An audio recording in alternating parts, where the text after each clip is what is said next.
दोस्तों, अगर आप जिंदगी में पैसा कमाते हैं पर फिर भी पैसा लीक होती बाल्टी की तरह गायब हो जाता है तो यह किताब यू आर सो मनी आपकी जिंदगी पलट सकती है।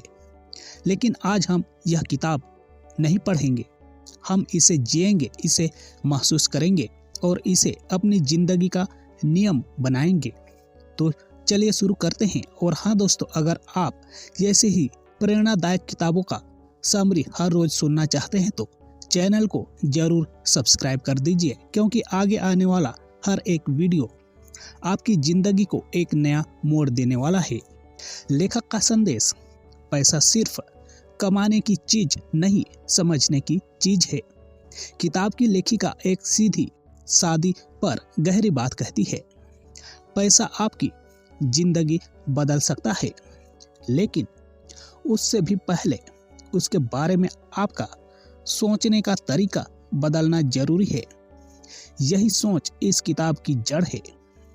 बहुत लोग सोचते हैं पैसा सिर्फ अमीर लोग समझते हैं, या पैसे की योजना बनाना बहुत कठिन है, या पैसे के लिए बड़ी नौकरी चाहिए। लेकिन सच इसके बिल्कुल उलट है। किताब हमें बताती है कि अगर आप सही आदतें सीख ले तो कैब ड्राइवर भी अमीर बन सकता है और उच्च पद वाला अधिकारी भी कंगाल रह सकता है। आपकी असली आर्थिक स्थिति क्या है? कटु सच लेकिन जरूरी। लेखिका कहती है, हमारे जीवन की आर्थिक समस्या की जड़ है हम खुद अपनी आर्थिक स्थिति को जानते ही नहीं। हम यह मान लेते हैं कि कुछ तो बच जाता होगा, लेकिन यह भ्रम है। ज्यादातर लोग अपनी आय, खर्च और कर्ज का एक साफ चित्र भी नहीं दिखा सकते। तो पहला कदम है सच को स्वीकार करना। पहला अभ्यास: एक कागज पर सिर्फ 3 चीजें लिखें। पहला, महीना भर की कुल आय। दूसरा, महीना भर के कुल खर्च। तीसरा, मौजूदा कर्ज या उधार। फर्क चाहे जो भी निकले, किताब कहती है यह आपके लिए जागने का अलार्म है। खर्च नहीं, आदतें कंगाल बनाती है। किताब एक बहुत बड़ी बात कहती है, समस्या आय की नहीं, खर्च की नहीं, समस्या आदतों की है। आप महीने के 10,000 कमाते हो या 1 लाख, अगर खर्च करने की आदतें गलत हैं तो आय कभी पर्याप्त नहीं होगी। छोटे छोटे खर्च बड़े छेद बनाते हैं। लेखिका बताती है कि रोज रोज के छोटे छोटे खर्च आपकी पूरी बचत को खा जाते हैं और आपको पता ही नहीं चलता। जैसे बाहर चाय नाश्ता, मोबाइल रिचार्ज के अतिरिक्त पैक, जरूरत के बिना घूमने का खर्च, फैशन के छोटे सामान, बार बार ऑनलाइन ऑर्डर, ये सब मिलकर हर महीने एक बड़ा छेद बना देती है। नियम संख्या 1: खुद को पहले भुगतान करें। यह किताब का सबसे शक्तिशाली नियम है।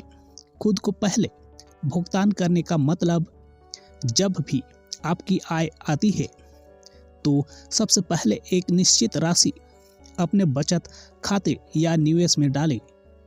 किताब कहती है, दूसरों को देने से पहले खुद को दो। यही आदत गरीब और अमीर आदमी के फर्क की जड़ है। उदाहरण, अगर आपकी आय 20,000 है तो 2,000 रुपये महीने की शुरुआत में सीधे बचत में डाल दें। यह राशि आपको महंगी समस्याओं से बचाएगी और समय के साथ आपको आर्थिक रूप से स्वतंत्र बनाएगी। बिना सोचे खर्च मत करो, सोचो फिर खर्च करो। लेखिका बताती है कि पैसा 2 जगह जाता है। पहला, जरूरी चीजों में, दूसरा भावनाओं में। दूसरा भाग आपको गरीब बनाता है। हम अक्सर भावनाओं में खर्च कर देते हैं। तनाव में बाहर खाना, अकेलापन लगे तो खरीदारी, मूड ठीक करने के लिए बेकार चीजें, दिखावे के लिए सामान। किताब कहती है भावनाओं से खर्च मत करो, विवेक से खर्च करो।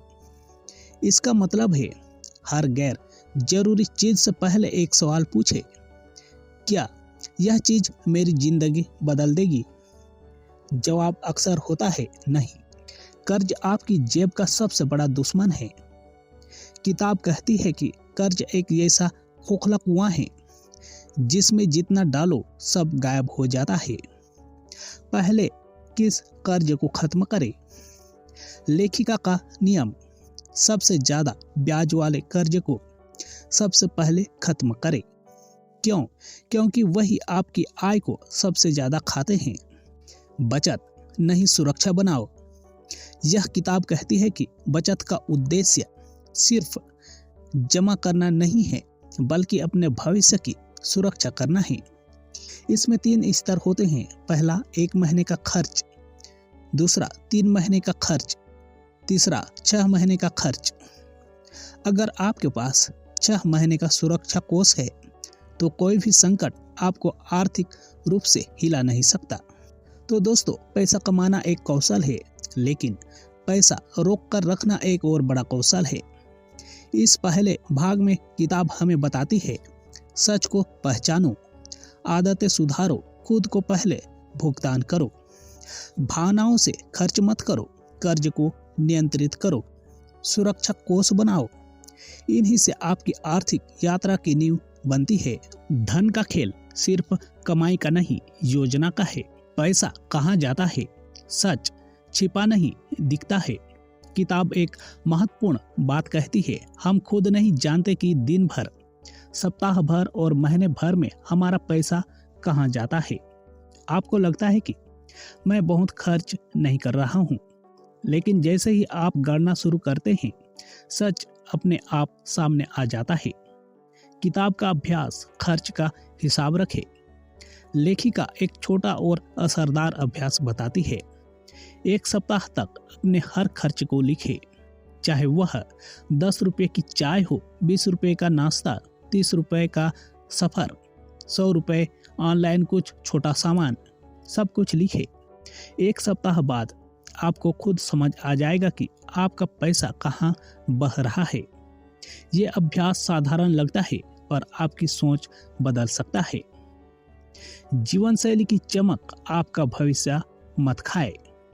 किताब बताती है कि हम जीवन शैली बढ़ाने में बहुत जल्दी कर देते हैं। जैसे ही आय बढ़ती है, हम तुरंत नया फोन चाहते हैं, नए कपड़े, बाहर भोजन, महंगे घूमने फिरने की जगह है। बड़े सपने छोटे छोटे सामान में बदल जाते हैं। लेखिका कहती है, आय बढ़े पर जीवन शैली बढ़ाने की जल्दी न करें। अगर आप हर बार आय बढ़ते ही जीवन शैली बढ़ा देंगे तो कितना भी कमा ले, आपका बटुआ खाली रहेगा। खुद पर नियंत्रण सबसे बड़ा धन है। किताब कहती है कि धन कमाना कठिन नहीं, धन को संभालना कठिन है। धन को संभालने का मूल है आत्म नियंत्रण। आत्म नियंत्रण कैसे आए? अनावश्यक खर्च पहचाने, भावनाओं में खरीदना बंद करें, योजना बनाकर ही खर्च करें, महीने की शुरुआत में ही बचत निकाले, कर्ज का भावनात्मक बोझ न ले, बल्कि उसे योजना से खत्म करे। लेखिका इसका एक सुंदर उदाहरण देती है। बचत उस पौधे की तरह है जिसे रोज देखना जरूरी नहीं, बस नियमित पानी दो, वह समय के साथ पेड़ बन जाएगा। कर्ज को हराने की योजना, कर्ज को दुश्मन नहीं, समस्या मानो। किताब कहती है, कर्ज आपका शत्रु नहीं, कर्ज की आदत आपका शत्रु है। कर्ज खत्म करने के 2 तरीके बताए गए हैं। पहला तरीका, सबसे छोटे कर्ज से शुरुआत। इसे लेखिका छोटी जीत कहती है। सबसे छोटे कर्ज को पहले खत्म करो। यह आपको मानसिक जीत देता है और उत्साह बढ़ाता है। तरीका दूसरा, सबसे अधिक ब्याज वाले कर्ज से शुरुआत। यह तरीका आर्थिक दृष्टि से ज़्यादा सही है। इससे आप ब्याज में सबसे ज़्यादा बचत करते हैं। आप चाहे कोई भी तरीका चुनें। लेखिका कहती है, कर्ज को टुकड़ों में मत चुकाओ, योजना बनाकर चुकाओ। आप जितने रीति नीति समझदार होंगे उतने धनवान होंगे। किताब बताती है कि अमीर बनने के लिए सबसे जरूरी क्या है? ज्ञान और योजना। आपके पास न नौकरी बढ़ी न पैसा बढ़ा, लेकिन जैसे ही आपने ज्ञान और योजना अपनाई, आपकी आर्थिक स्थिति बदल जाएगी। इसके 3 स्तंभ। पहला जागरूकता, दूसरा नियमित बचत, तीसरा अनावश्यक खर्च पर रोक। ये 3 कदम आपको किसी भी स्थिति से आर्थिक रूप से स्वतंत्र बना सकते हैं। पैसा बचाना त्याग नहीं, फ्रीडम है। लेखिका इस अध्याय में एक बड़ा भ्रम तोड़ती है। सिर्फ गरीब लोग बचत करते हैं। वह कहती है सिर्फ बुद्धिमान लोग बचत करते हैं, क्योंकि बचत किसी चीज का त्याग नहीं बल्कि फ्रीडम है। आप बचत इसलिए नहीं करते कि आज कम आनंद ले, आप बचत इसलिए करते हैं कि भविष्य में बिना डर के जी सके। आप जितना जल्दी शुरू करेंगे परिणाम उतने बड़े होंगे।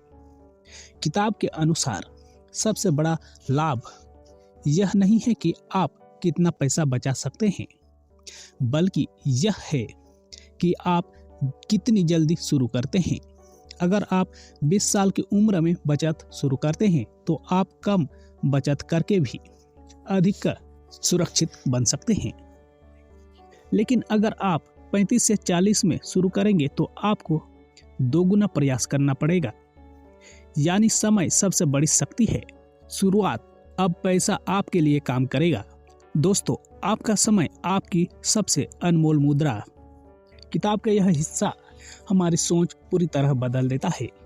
लेखिका कहती है धन का मूल्य है, लेकिन समय उससे भी अधिक मूल्यवान है।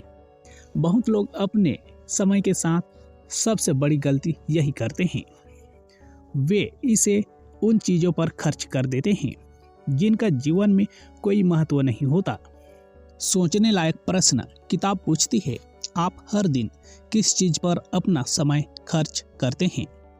क्या मोबाइल पर बिना उद्देश्य के स्क्रॉलिंग, लोगों को खुश करने की कोशिश, बिना योजना के दिन गुजारना, अनावश्यक विवाद, देखने सुनने का व्यर्थ मनोरंजन?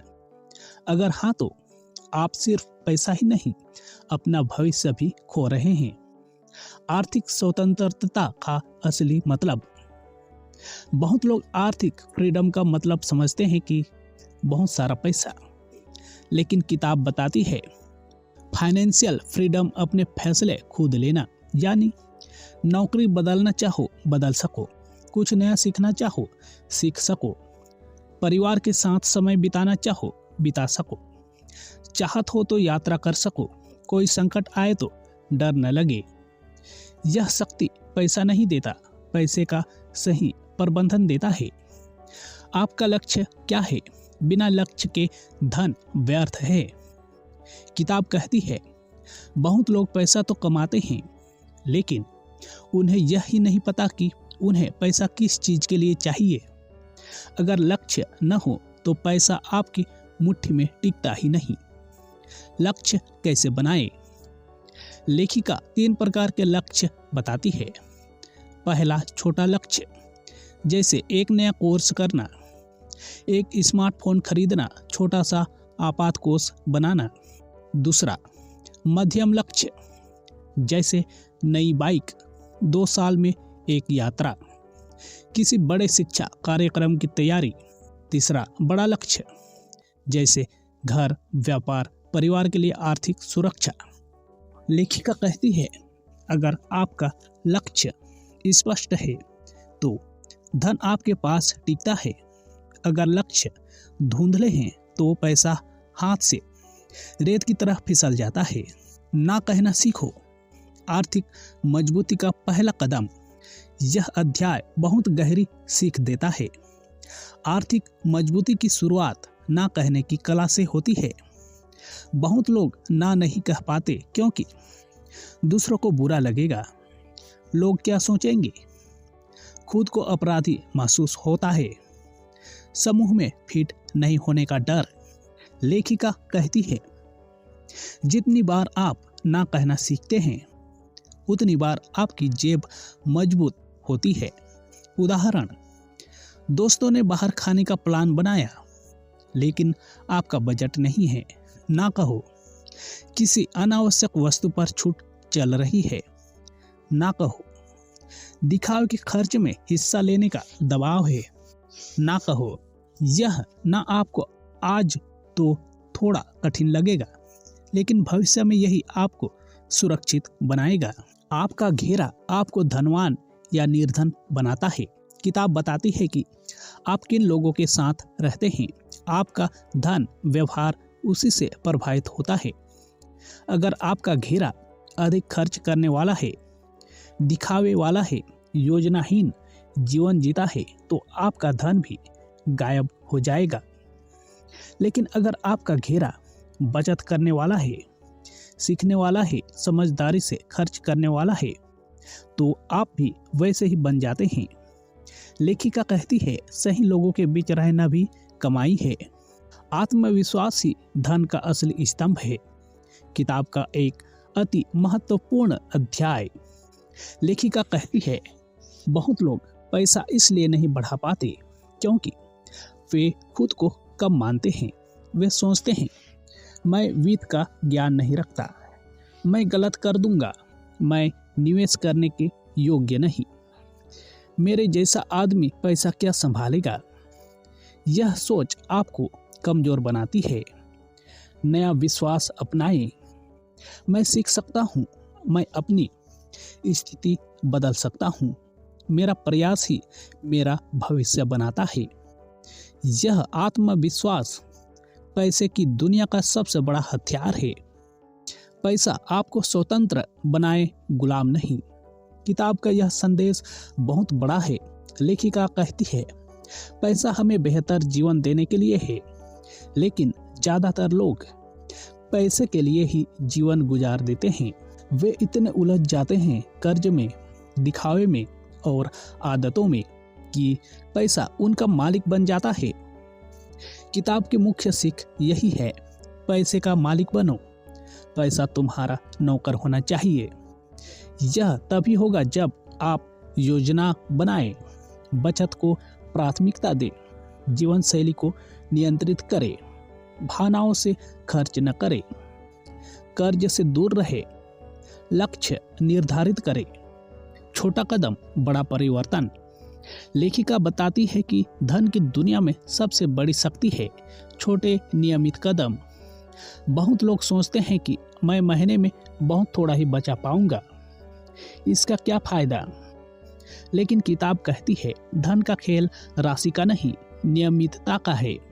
छोटे कदम के उदाहरण, हर महीने 500 रुपये बचाना, खर्च नोट करना, अनावश्यक खरीदारी रोकना, छोटी छोटी चूक पहचानना, कर्ज थोड़ा थोड़ा चुकाना।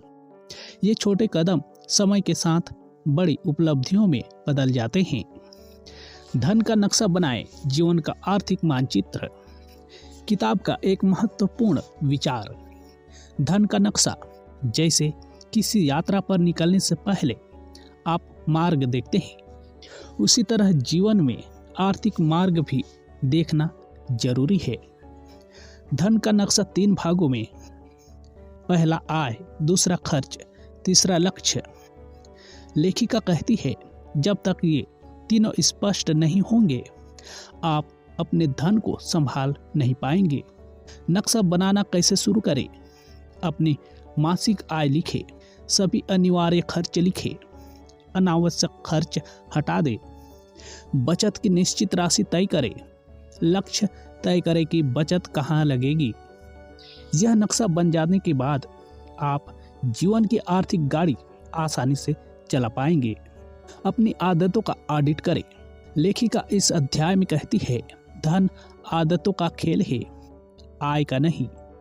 इसका मतलब यह है कि अगर आपकी आदतें गलत हैं तो कोई भी आय आपको बचा नहीं सकती। अपनी आदतों का परीक्षण कैसे करें?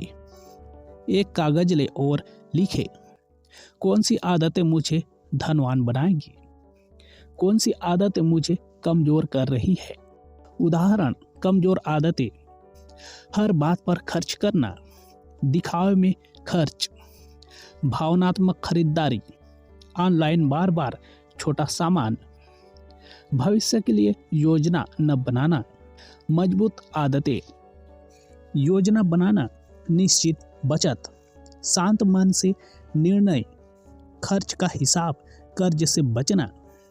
एक महीने में अगर आप सिर्फ 2 कमजोर आदतें सुधार लें तो आपकी आर्थिक स्थिति बदलने लगेगी।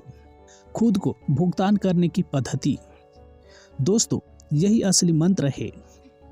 यह किताब का सबसे ताकतवर हिस्सा है। हमने पहले भी इस बारे में सीखा, लेकिन यहाँ लेखिका इसे गहराई से समझाती है। खुद को भुगतान कैसे करें? जब भी आपकी आय आए, सबसे पहले अपने आप को भुगतान करें। इसका अर्थ आय का निश्चित प्रतिशत सीधे बचत खाते में डाल दें, चाहे वह 5% हो, 10% या सिर्फ 500 रुपये, लेकिन यह भुगतान होना ही चाहिए आय आते ही।